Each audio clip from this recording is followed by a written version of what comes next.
Okay, સો અલ્પાબેન, તમે આજે આવ્યા છો, કેવું લાગે છે તમને તમારી હેલ્થમાં? છેલ્લા તમે લાસ્ટ પહેલી વખત આવેલા મારી પાસે 18 નવેમ્બર 2024, એટલે આજે આપણે 2-2.5 મહિના થયા. તમને તમારી બોડીમાં કેટલું ઇમ્પ્રુવમેન્ટ લાગે છે? મને મારા બોડીમાં 70% ઇમ્પ્રુવમેન્ટ લાગે છે. જે લાસ્ટ 9 યર્સ પછીનો આ એક બહુ મોટો ઇમ્પ્રુવમેન્ટ કહીને મારા માટે એ છે. જ્યારે હું ફર્સ્ટ ટાઈમ અહીંયા આવી ત્યારે ઇવન હું વોક નહોતી કરી શકતી, અને હું 1 મંથ પછી મારા ઘરની બહાર નીકળી હતી વોક કરીને. હું વોક જ ન કરું, હું જ્યાં હું ત્યાં જ રિક્ષા કરું કે કાંઈ પણ. ઇવન હું 5 મિનિટ્સથી વધારે વોક ન કરી શકતી, અને મને હું થાકી જતી. મારી એક જ કમ્પ્લેન હતી. બટ હવે હું 45 મિનિટ્સથી વોક કરી શકું છું. Very good. મારું સ્વેલિંગ બહુ જ, અને લાસ્ટ 10 યર્સ પછી મારું ફર્સ્ટ ટાઈમ 4 kg વેટ કમ થયું છે. Very good. આટલી કોશિશ કરીને પણ, અને મને મારી બોડી એકદમ ફ્રી લાગે છે એકદમ. હું ક્રિકેટ રમું છું 44 ની એજમાં, જે મારું પહેલેથી ડ્રીમ હતું. હવે હું રમી શકું છું, હું દોડી શકું છું. અને હું જોતી બધાને જીમમાં જતા, બધા એકદમ ટ્રેડમિલ પર ચાલતા, અને હું બહાર જ આમ ઊભી રહેતી, હું જોતી.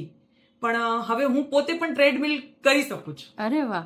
ઓકે, તમારી ઊંઘ પેલા કેવી હતી? મારી ઊંઘ 3 કલાકથી વધારે મને ઊંઘ જ ન આવે. હું ઊંઘમાંથી ઉઠી જતી. હવે હું પીસફુલી 5 કલાક ઊંઘી શકું છું. અને મારી સ્કિન છે ને, આ સ્કિન આ બધામાં અલગ ટાઈપનું ફ્લપીનેસ હતું આખું. આ બધું મારી સ્કિનમાંથી વયો ગયું. અને મારા હેર લોસ જે થતા હતા એ તો ટોટલી બંધ થઈ ગયા છે. Very good.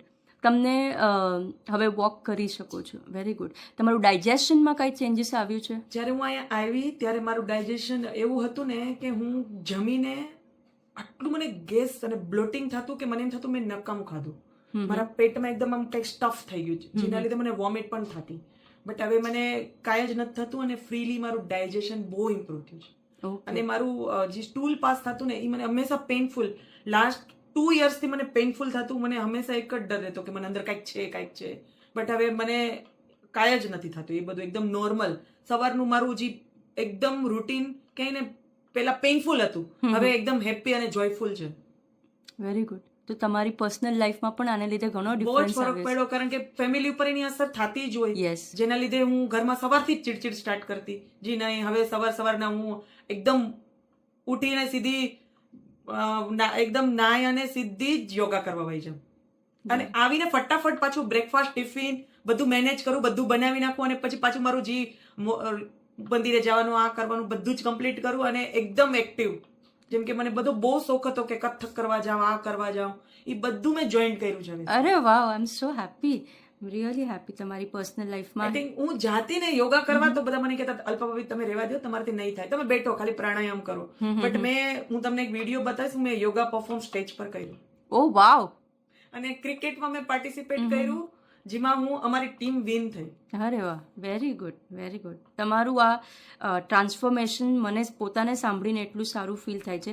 અને ઘણી બધી લેડીઝો જેને ઇવન મારું જે ફ્રેન્ડ સર્કલ છે 20 લેડીઝનું, એ બધા જ મને જોઈને મને એમ કીધું કે તારા ડોક્ટરને અમારા તરફથી થેન્ક યુ. તારા જે ચહેરા ઉપર જે વયો ગઈ હતી ને સ્માઇલ, હવે આવી ગઈ છે. Very good, very good. I am also feeling so emotional right now. ઠીક છે, ચલો, હું તમને બહુ સારી હેલ્થ વિશ કરું છું. અને તમારી જેમ ઘણા બધા એવા લોકો છે, લેડીઝ છે ખાસ કરીને, જેને લાગે કે લાઈફ અહીંયા અટકી ગઈ છે, but that is not stopped. અને તમારું હવે રિપોર્ટ્સની આપણે વાત કરીએ. તમારું ડાયાબિટીસ જ્યારે આવેલા ત્યારે તમારું શુગરની દવાઓ તમારી ચાલુ હતી, હે ને? હવે તમારી ડાયાબિટીસની કોઈ પણ દવા ચાલુ છે? નથી. Okay, very good. So you are in the. અને હું અહીંયા આવી ત્યારે મારા જે બોડી સિમ્પટમ્સ હતા ને, મને આજ સુધી ખબર જ નથી પડી કે મને થાઇરોઇડ કે આવું કાંઈ હશે, કે મને આ બધું એના લીધે એના સિમ્પટમ્સ આ સ્ટાર્ટ થાય.